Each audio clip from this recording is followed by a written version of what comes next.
오늘 읽은 이 본문 고린도후서 두 번째인데 크게 두 개의 단락으로 구분할 수가 있습니다. 첫 번째 단락은 12절부터 14절까지 세 절, 이 짧은 단락인데 사도 바울이 이제 자기가 진실한 마음을 가지고 내 이야기들을 변론한다 하는 내용이고요. 또 둘째 단락은 15절부터 끝절인 24절까지인데 바울이 당초 고린도를 방문하기로 했다가 변경하게 된 이유에 대해서 해명을 하는 내용입니다. 고린도후서는 바울이 이제 자신의 사도권을 의심하는 교인들에게 자기를 변증하는 내용이기 때문에 이런 내용들이 앞으로 자주 나올 겁니다. 앞에서 두 단락으로 나눈 것을 기준으로 해서 이제 하나씩 설명을 드리도록 하겠습니다. 이 고린도 교회 교인들은 바울에 대해서 꼬투리를 잡아가지고 부당한 그런 비방을 하는 경우가 많았습니다. 사도로서의 직분, 그리고 사도로서의 자세, 이런 것에 대해서 의문을 품었는데 바울은 고린도후서에서 자신의 그 정당성을 증거하기 위해서 자기가 진실하다는 것을 스스로 변론하고 있습니다.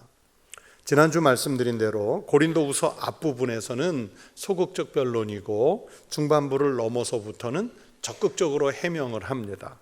그래서 오늘 본문은 이제 그 소극적 변론의 시작이라고 말씀드릴 수가 있겠고, 그러니까 오늘 본문이 바로 그 변론의 도입부라고 말할 수 있겠습니다. 본문 12절부터 14절은 이제 다음 단락, 두 번째 단락이죠. 그 앞서서 고린도 교회 방문 계획이 변경된 이유를 설명하는 것하고 밀접한 관계가 있습니다. 그래서 두 번째 단락을 볼 때 상세히 말씀을 드리겠지만은 바울은 애초에 계획했던 고린도 방문을 한 두어 가지 이유 때문에 푸득불 미루게 됐습니다.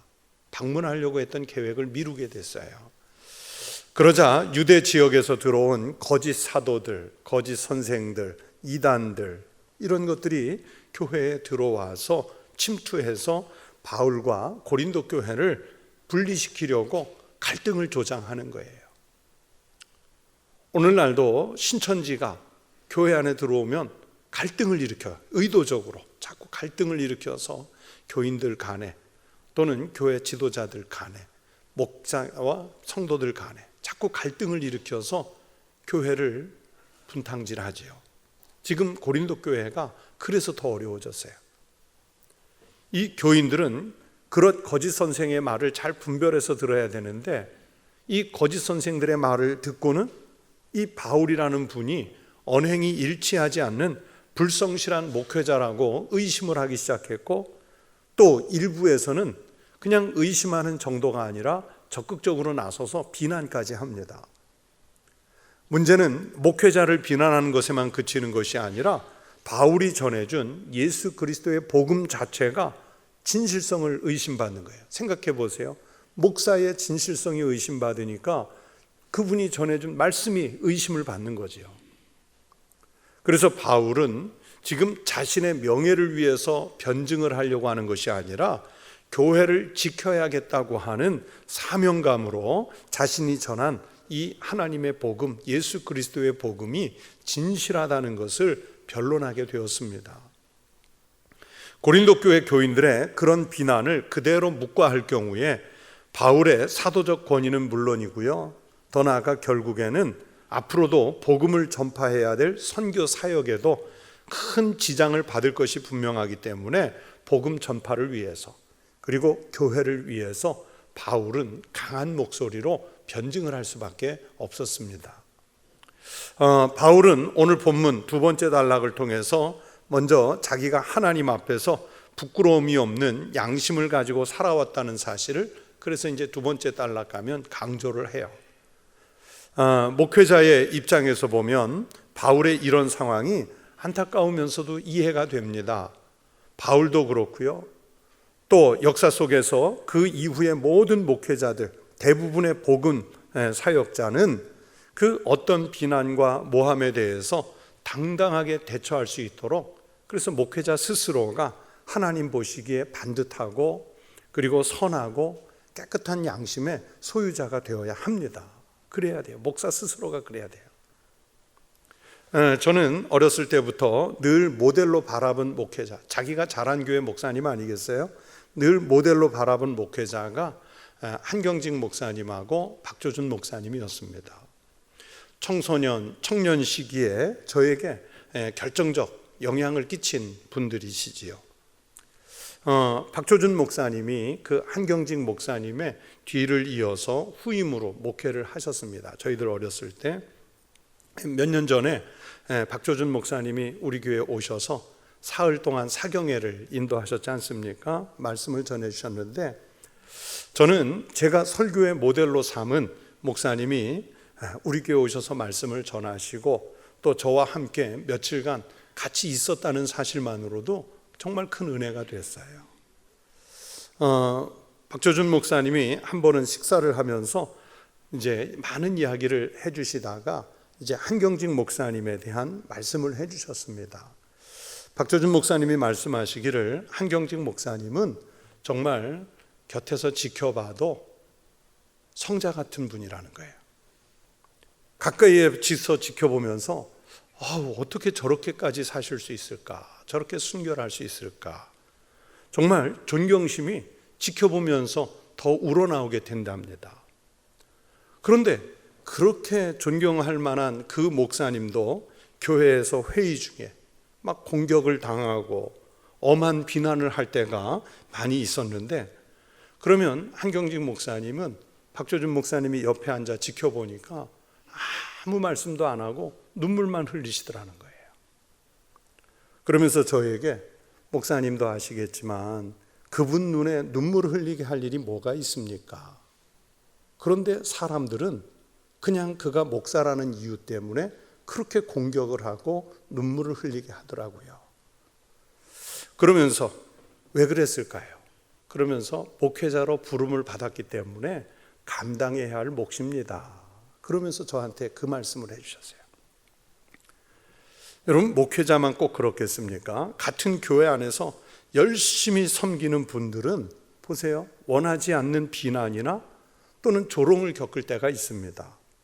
또 선교지에 나가면 다 해결되나요? 아니에요. 거기에서도, 선교지에서도 문화의 차이 또는 선교사 공동체 안에서 일어나는 갈등 또는 재정의 문제들, 이런 것 때문에 비난이나 조롱을 듣는 그런 선교사님들도 아주 많아요.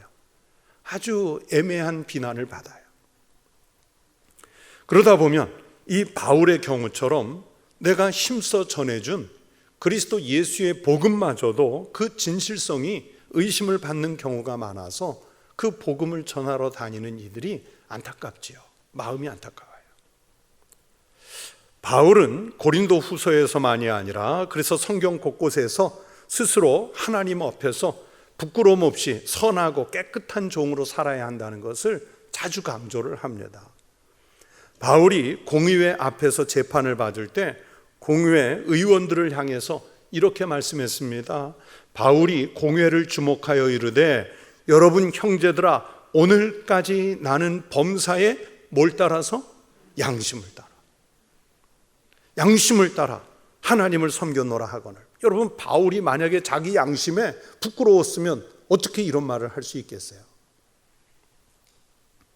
대제사장이나 공회 군중들 앞에서도 그렇게 당당하게 말할 수 있는 양심에 부끄러움 없는 그 마음을 가졌다는 거예요. 그래서 바울은 자기 목회의 동역자이면서 믿음의 아들인 디모데에게도 그렇게 가르쳤습니다. 너는 진리의 말씀을 옳게 분별하며 부끄러울 것이 없는 일꾼으로 인정된 자로 자신을 하나님 앞에 드리기를 힘쓰라.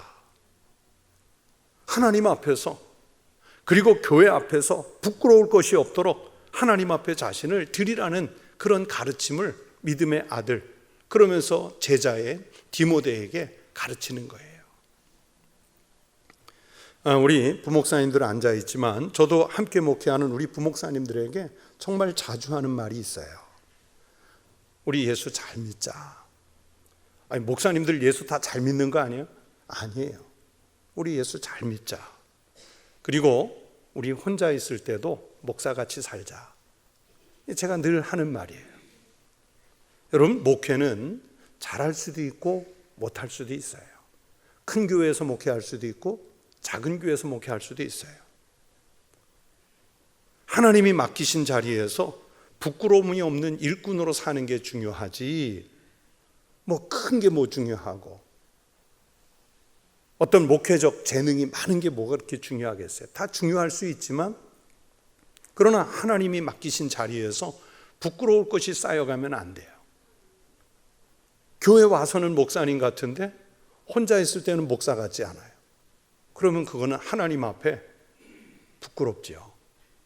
바르게 설 수가 없어요.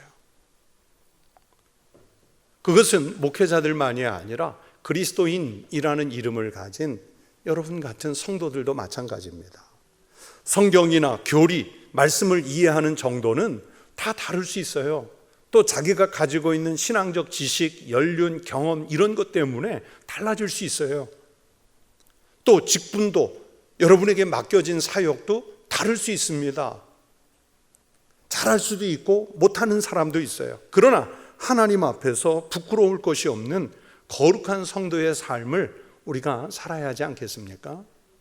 바울이 말씀하신 것처럼 자신을 하나님 앞에 드리기를 힘쓰는 삶, 선한 양심에 부끄러움이 없는 삶, 그 삶을 살아낼 때 우리가 하나님 앞에서 당당히 설 수 있는 성도가 될 수 있습니다.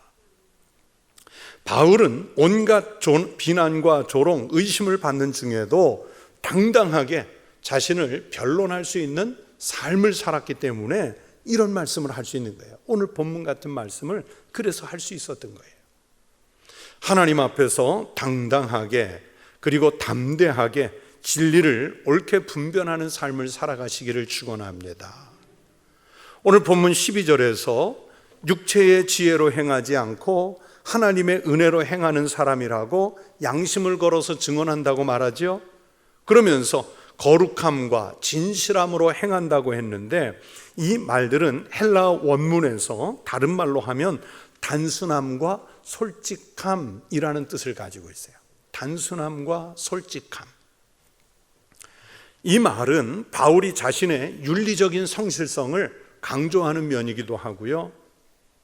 또 단순하다는 것은 하나님 앞에서 두 마음을 품지 않았다는 뜻이고, 진실하다는 것은 투명하여 섞임이 없는 성실한 마음을 강조하려는 뜻에서 이 단어들을 쓴 거예요. 그러니까 결국 바울은 지금까지 복음 사역을 감당하면서 솔직하고 성실하게 일해온 이 자체가 이미 하나님 은혜였고 양심의 옳은 태도였고 이것이 자랑거리라고 말씀하는 거예요. 뭐 바울이 나 이만큼 공부했다, 나 이만큼 높은 직위에 있었다, 나 이만큼 혈통이 좋다, 이거 자랑하는 게 아니라 복음 사역을 솔직하고 성실하게 해온 이 하나님의 은혜, 이게 자랑거리라는 거예요. 여러분, 이 자랑이 진짜 자랑 아니겠습니까? 고린도 교회 교인들이 교만에 빠져가지고 고린도 전서에서 보셨잖아요. 아주 그릇된 자랑을 일삼는데 그 고린도 교회 교인들이 자랑하는 것과는 차원이 다른 자랑을 지금 바울이 전하고 있는 거예요. 여러분, 한번 이런 질문 해볼까요? 지금 시간을 잠깐 드릴 테니까 자랑할 거 있으면 자랑해 보세요. 뭘 자랑하고 싶으세요? 우리는 사람들에게 자랑을 한다고 하면 대부분 세속적인 것들을 자랑합니다. 뭐 제일 많은 자랑이 뭔지 생각해 보세요. 뭐 재산 자랑, 자식 자랑, 손자, 손녀 자랑, 여행 다녀온 곳들 자랑, 뭐 입은 옷이나 가방, 명품들 자랑. 여러분, 이런 것 자랑은 하나님 앞에서 아무것도 아닙니다. 바울이 말씀하는 것처럼 우리의 자랑은 거룩하고 진실한 믿음에 대한 자랑이어야 할 줄로 믿습니다. 그것도 고린도 교회 교인들처럼 뭐 파벌 자랑, 신앙 자랑하라고 그랬더니 보세요. 내가 고린도에서 뭐 바울파, 게바파, 아볼로파, 그리스도파, 파벌 자랑하잖아요. 은사 자랑하잖아요. 고린도 교인들은 여러분, 은사는 잘 쓰라고 주신 거지 자랑하라고 준 게 아니잖아요. 지식 자랑, 고린도 교회 사람들이 철학에 능통하다고 해서 그 철학적 지식 자랑,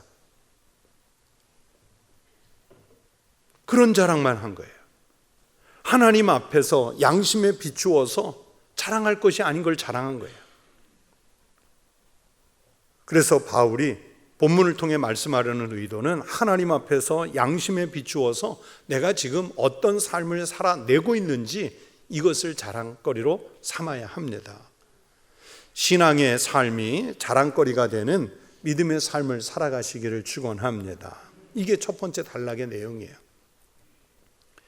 두 번째 단락이 15절부터 24절까지입니다. 이 단락에서는 이제 고린도 교회를 방문하기로 했던 계획을 변경한 것에 대해서 해명을 하는 내용이에요. 이 고린도 교회를 방문하기로 했던 계획이 변경된 것 때문에 지금 큰 사단이 난 거예요.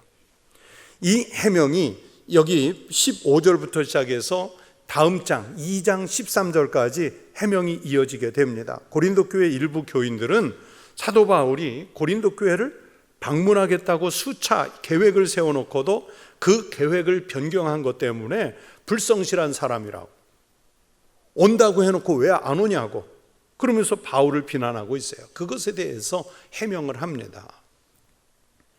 원래 바울이 그 계획했던 여행 여정은 15절 16절입니다. 오늘 본문을 보시면 내가 이 확신을 가지고 너희로 두 번 은혜를 얻기 위하여 먼저 너희에게 이르렀다가 너희를 지나 마게도냐로 갔다가 다시 마게도냐에서 너희에게 가서 너희의 도움으로 유대로 가기를 계획하였으니.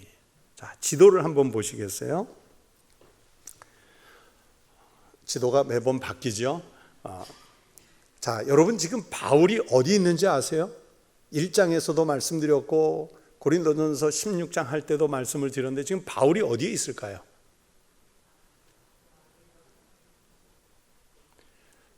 그러면 다시 이제 1장 또 돌아가서 아니면 16장 가서 또 해야 되는 거예요. 바울이 지금 어디 있습니까? 보이나요? 안 비치는데? 자, 여기가 뭐라고 써 있어요? 지금 바울이 에베소에 있는 거예요. 자, 그래서 오늘 본문에 의하면 에베소에 있다가 배를 타고 너희에게 갔다가 고린도 갔다가 마게도냐 갔다가 다시 고린도로 왔다가 너희의 도움으로 여기 보이세요? 여기 유대 땅으로 가겠다는 거예요. 이게 원래 계획이에요. 오늘 본문에 나오는 우리가 어딘지 가보지는 않았어도 여기가 지금의 터키, 그리고 여기가 이제 그리스, 지금은 이쪽은 마케도니아라는 나라, 이렇게 이제 돼 있습니다. 그러니까 바울이 에베소에 있다가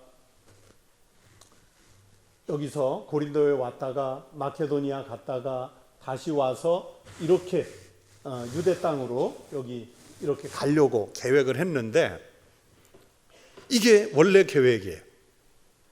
그런데 고린도전서 16장 5절부터 9절에 의하면 이 계획을 변경합니다.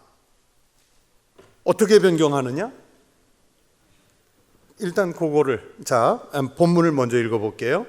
마게도냐를 들른 후에 고린도를 거쳐 유대로 가는 걸로 바꿨어요.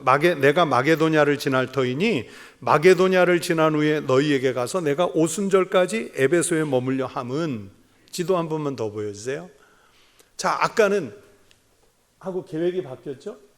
이번에는 에베소에서 마케도니아로 갔다가 너희에게 들르려고 그런다 그랬죠. 자, 계획이 어떻게 변경됐는지 보이시죠? 이렇게. 그래서 여기서 들렸다가 에베소로 와서 또 에베소에서 오순절까지 있겠다는 거예요. 이렇게 바뀌었어요. 자, 이런 계획 변경에 대해서 거짓 사도들에게 미혹을 당한 고린도 교회 교인들 중에 일부가 바울을 가리켜서 약속을 안 지키는 사람이라. 경솔한 사람이다, 신의가 없다, 믿을 수 없다, 그러면서 계속해서 비난을 하는 거예요. 이것 때문에 교회 안에서 바울의 사도권이 흔들리는 위기를 맞게 됐습니다. 전도 여행 계획 변경된 것 때문에 사도권이 흔들리는 그런 형편이에요. 그래서 바울이 그러면 변경 이유에 대해서 해명을 해야 됐는데 대체로 두 가지 측면에서 해명을 하고 있습니다. 첫째는 이런 변경이 바울 자신의 사사로운 감정 때문에 바꾼 것이 아니라 하나님의 뜻에 순종하기 위해서 변경했다, 그렇게 이야기를 해요. 자, 앞에 16절이 원래 계획이었다고 말씀드렸죠.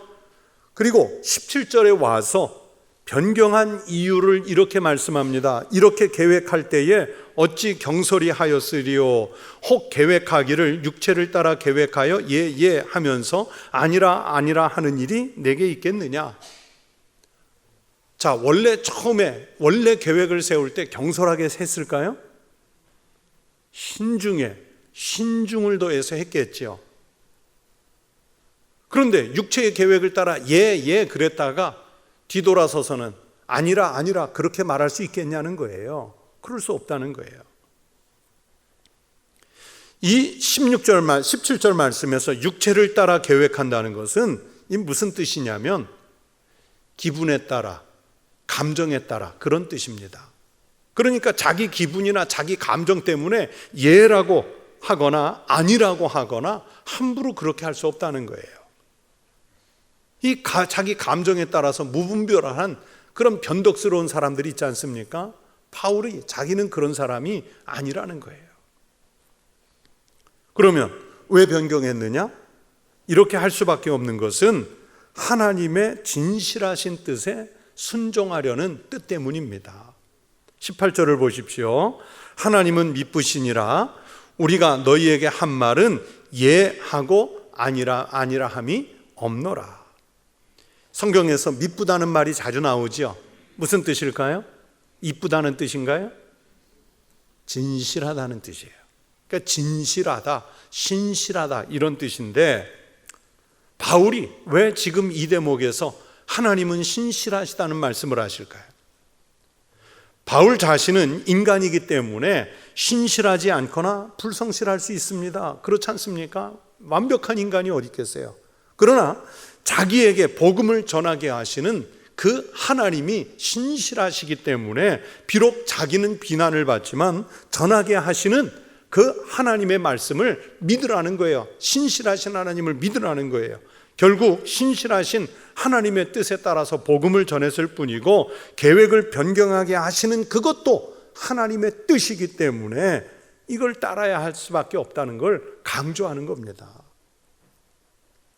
우리가 너희에게 한 말 그랬죠? 무슨 말을 가리키냐면 원래 가기로 계획했던 것이거나 또는 이 본문에 대해 종교개혁자 깔뱅에 의하면 그동안 전했던 하나님의 말씀을 말하는 거예요. 두 가지 측면이죠. 전해준 복음이나 그리고 교회를 위해서 방문하기로 했던 계획 모두 다 하나님의 지시하심 때문이었기 때문에 어쩔 수 없다는 말씀이고 바울이 그렇게 하나님의 뜻을 따른다는 자신의 신실함을 강조하는 거예요. 즉 바울 자신이 계획을 변경한 것은 사사로운 감정 때문이 아니고 진실하신 그 하나님의 뜻에 순종을 하려고 하다 보니까 그렇게 된 것이지 고린도 교회 교인들 당신들이 비난하는 것처럼 내가 감정, 기분에 따라서 경솔하게 바꾼 것이 아니다. 그걸 지금 강변하는 거예요. 여러분 사도행전 16장 6절 이하의 말씀을 보시면 사도 바울이 전도 여행 중에 원래는 원래 계획이 뭐냐면 드로아라고 하는 곳에서 머물다가 아시아의 북쪽 비두니아라고 하는 곳에 가서 전도할 생각이었습니다. 그런데 성령께서 허락하지 않아서 그냥 드로아에 며칠을 머물렀어요. 자, 지도를 다시 보겠습니다.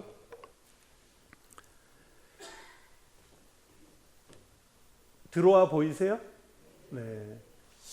참고로 저하고 성지순례를 갔던 우리 교인들은 드로아를 갔는데, 사실은 성지순례를 가는 여행팀 어디도 드로아는 가지 않아요. 왜냐하면 지금 가면 드로아는 도시도 없고 마을도 없고 가게도 하나 없고 아무것도 없어요. 그런데 왜 굳이 그 꼴짝이 드로아를 갔냐면, 그래도 지금은 아무것도 없지만 바울이 하나님의 성령을 체험해서 선교의 역사를 바꾼 곳이니까 가보자. 저도 한 번밖에는 못 가봤지만, 그래서 드로아를 굳이 우리 성도들 데리고 거기까지 갔어요. 가이드가 그러더라. 굳이 왜 여기까지 가냐고. 그만큼 아무것도 없어요.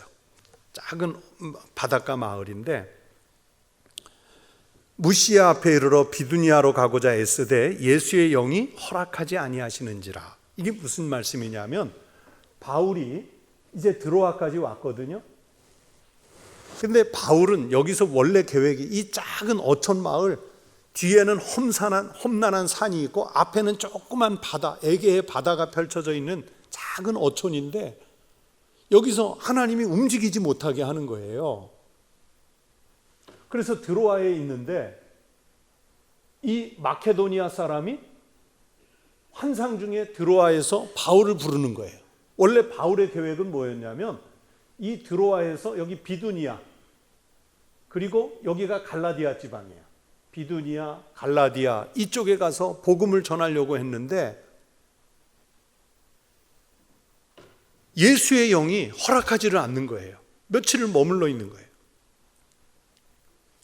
그래서 드로아에서 기다리면서 기도하고 있는데 어느 날 밤에 환상을 보게 됩니다. 밤에 환상이 바울에게 보이니 마케도니아 사람 하나가 서서 그에게 청하여 이르되 마케도니아로 건너와서 우리를 도우라 하거늘.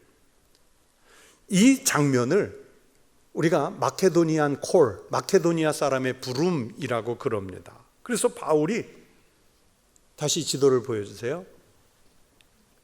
여기 비두니아로 갈 것을 접고 배를 타고 여기로 갑니다.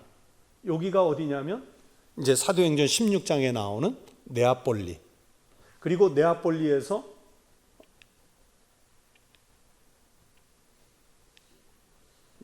얘가 작동을 잘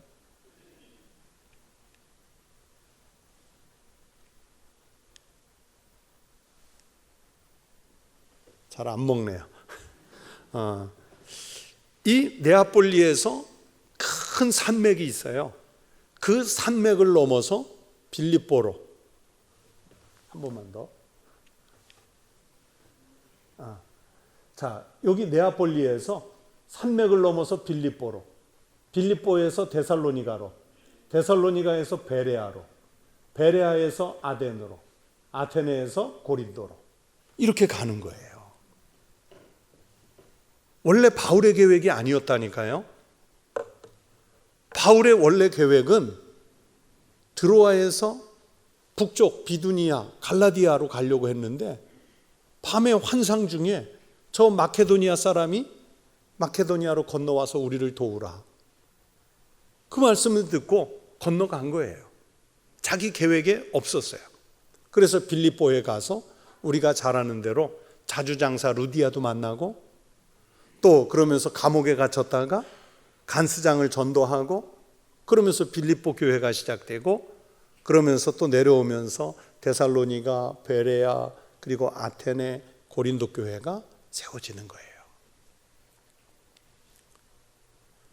이렇게 바울은 이 구속의 주권이 하나님에게 있음을 믿으면서 자신의 사역도 온전히 하나님의 뜻에 순종하는 그 마음으로 시작됐다는 거예요.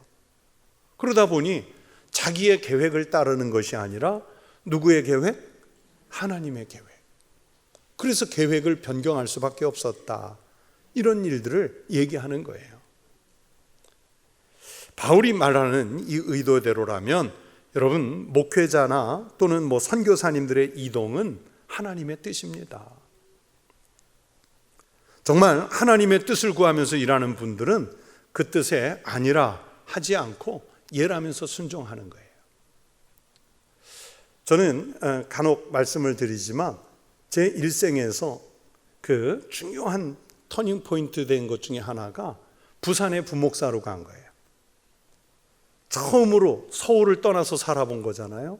부산에 무슨 연고가 있는 것도 아니고 아는 사람도 없고 아무것도 없는데 그 모셨던 담임 목사님이 부산에 와서 나랑 같이 좀 목회 좀 하자.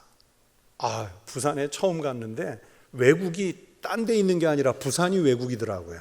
말도 다르고 습성도 다르고 왜 이렇게 거칠고 감정 표현은 그대로 다 하고 늘 향수병. 서울차 넘버만 보면 아는 사람 타고 있을 것 같고, 오죽하면 담임 목사님이 한 달에 하루 이틀씩 서울 갔다 오라고. 제가 너무 힘들어하니까. 근데 한 6, 7개월 살고 나서 보니까 부산이 너무 좋아요. 좋아요. 그런데 하나님이 다시 서울에 불렀다가 외국에 가서 목회하다가 대전 오고 청주 오는데 가족들에게 그렇게 상의한 적이 없어요. 어디서 오래? 그냥 그러면 예 했지. 거기 가면 아이들 교육은 어떻게 돼요? 생활 수준은 어떻게 돼요? 또 교회 규모는 어떻게 돼요? 이런 걸 물은 적이 없어요. 희한한 것은 다 연고가 없는 데서만 목회해요. 바울이 말씀하는 게 뭐냐면 우리는 예라고 순종하는 거지 아니라함이 없다는 거예요. 그런데 오늘날 우리 한국교회가 갖고 있는 큰 염려 중에 하나는 뭐냐면요, 하나님이 선교사로 부르려고 하는 소명의식에 귀를 기울이는 젊은이가 없어요. 그 목회자가 적습니다. 또 목회자이면서도 하나님의 뜻을 구해서 사역지를 찾기보다는 자기가 일하기 좋은 곳 또는 익숙한 곳, 편한 곳, 이런 곳만을 찾으려고 하니까 소위 말하는 기성세대 목회자들이 젊은 세대 목회자를 볼 때 걱정이 되는 거예요. 하나님은 어느 날 나를 들어서 외국에 갖다 놓을지 오지에 갖다 놓을지 정말 모르거든요. 그러면 예 하고 순종해서 가야 되는데 많은 조건을 따지다 보니까 가지를 못하는 거예요. 그러면 하나님의 선교는 막힙니다. 이미 많이 막혔어요. 언제 어디서 어떤 방법으로 부르시든지 예라고 순종하면서 나서는 목회자 또는 선교사 또는 사역자가 많아야 합니다. 또 교회 안에서도 직분을 맡은 이들이 그 마음으로 하나님의 일을 하고자 해야 합니다. 하나님이 여러분을 부르신 부름을 듣고 예라고 응답하면서 일하는 그 순종의 일꾼들이 되시기를 축원합니다. 바울이 예정된 계획을 변경한 이유 두 번째는 고린도 교회 유익을 위해서였다고 해명을 하죠. 본문 23절, 24절 두 절 말씀을 여러분 함께 읽겠습니다. 내가 내 목숨을 걸고 하나님을 불러 증언하게 하시니 내가 다시 고린도에 가지 아니한 것은 너희를 아끼려 함이라. 우리가 너희 믿음을 주관하려는 것이 아니요 오직 너희 기쁨을 돕는 자가 되려 함이니 이는 너희가 믿음에 섰음이라. 고린도 전서를 강의하면서 정말 많이 말씀드렸고 후서도 마찬가지라고 했습니다. 고린도 교회는 정말 많은 문제들을 안고 있었거든요. 그런 상황에서 바울이 당장 방문한다면 고린도 교회 교인들 중에는요 지금 상당수가 징계를 받아야 마땅한 사람들이었어요. 즉 바울이 주도해서 교회를 정상화시키고 교인들 징계할 사람 징계하고 그러면 교회는 금방 안정될지 모르겠지만 그러면 고린도 교회는 주도권을 다 빼앗기는 거예요. 내가 고린도에 가지 아니한 것은 너희를 아끼려 함이라 그랬죠. 그래서 말하는 거예요. 바울은 고린도 교회를 사랑했기 때문에 자기가 방문을 조금 늦추면서까지 고린도 교인들에게 회개할 기회를 주고 싶었어요. 그래서 27절에 우리가 너희 믿음을 주관하려는 것이 아니요. 바울이 강권적으로 지시해서 주관하는 것이 아니라 그런 뜻이에요. 대신에 바울은 자기와 일행이 오직 너희 기쁨을 돕는 자가 되려 함이라 말씀하죠. 고린도 교회와 교인들이 스스로 회복하는 기쁨을 누리게 하려고 자기들은 돕는 자리에 있겠다, 그런 뜻이에요. 사도요 목회자로서 바울은 자기의 권한으로 믿음을 지배하려는 것이 아닙니다. 교인들에게 징계를 주고자 함도 아닙니다. 바울은 자기가 성도들의 영적 성장과 그 믿음을 통해서 기쁨이 배가 되도록 하는 일을 하고 싶다는 것입니다. 그렇게 하기 위해서 24절 말미에 이는 너희가 믿음에 섰음이라 말씀합니다. 그게 자기의 사명이에요. 바울은 고린도 교회 교인들에게 누가 온다고 해서 또는 누가 안 온다고 해서 믿음이 흔들리고 또는 그 사람을 비방하고 거짓 복음이 들어오게 해서는 안 되고 스스로 당신들 믿음을 좀 강건하게 세워보라, 그렇게 말씀하는 거예요. 이런 것은 오늘날 현대 그리스도인들에게도 마찬가지입니다. 얼마 전에 한 후배 목사님 몇이 이렇게 얘기를 하는데, 한 후배 목사님이 저에게 이런 푸념을 해요. 선배님, 저 아무개 목사님 때문에 열받아 죽겠어요, 그래요. 그래서 그 아무개 목사님이 요즘 우리나라에서 제일 큰 교회를 하다가 교회를 29개로 분립시킨 분당에 있는 그 교회를 말하는 거예요. 저 이름 말 안 했어요.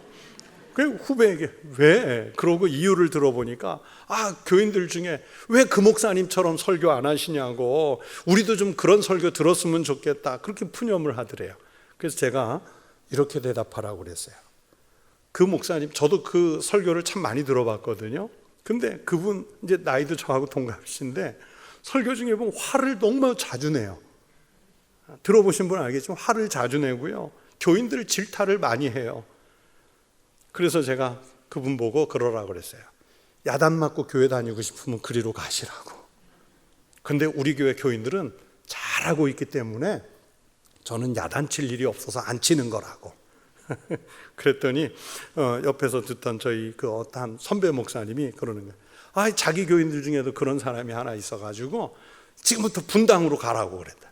매주일 분당 다니시라고, 우리 교회 오지 말라고. 그래서 목사님 용감하세요. 어떻게 오지 말라고까지. 맨날 내 앞에서 내 설교의 은혜를 받아야지 뭐. 그러면서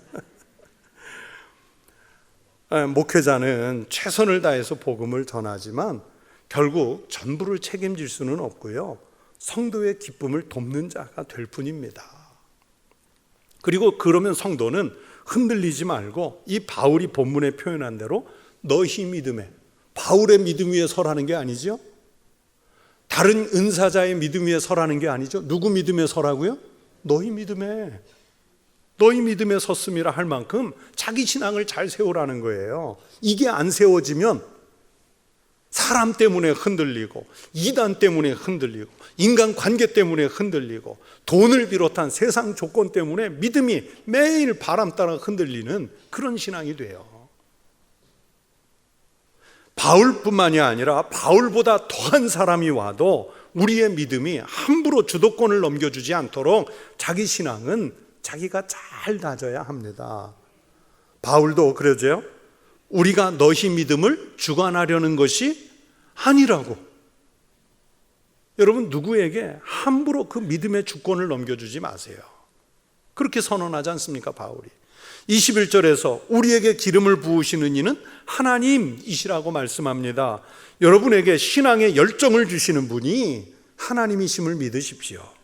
또 여러분이 믿음을 단단하게 세울 때 그 신앙을 인치시고 보증으로 우리에게 성령을 주신다는 사실을 믿으십시오. 이게 하나님 은혜인 줄로 믿습니다.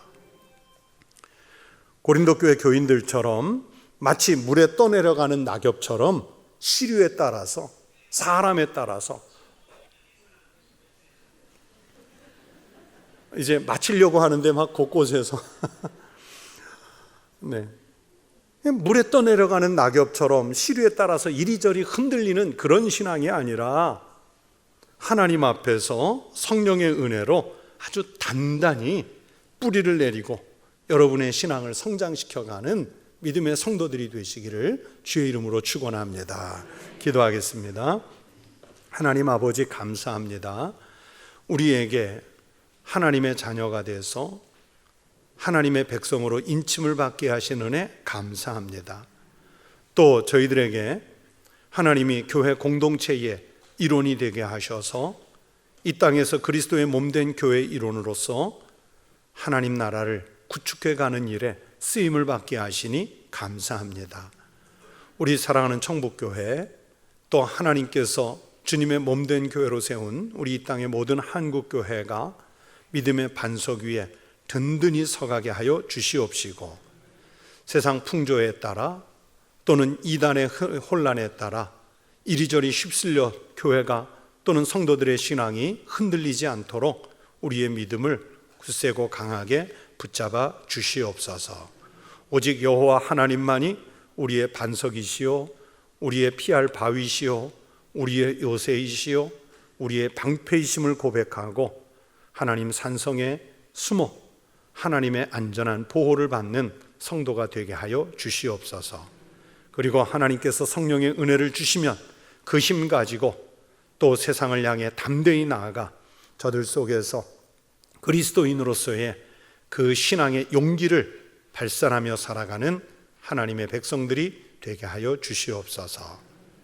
하나님, 이 시간 주님께 귀한 예물을 드린 손들이 있습니다. 11조의 예물과 또 감사의 예물, 그리고 각종 서원한 예물을 드렸사오니 이 거룩한 예물을 받으시고 하나님께서 드린 손길과 그 기업에, 가정에 더 풍성하게 채우시는 신령한 복이 있게 하여 주시옵소서. 감사드리며 예수 그리스도의 이름으로 기도하옵나이다. 아멘.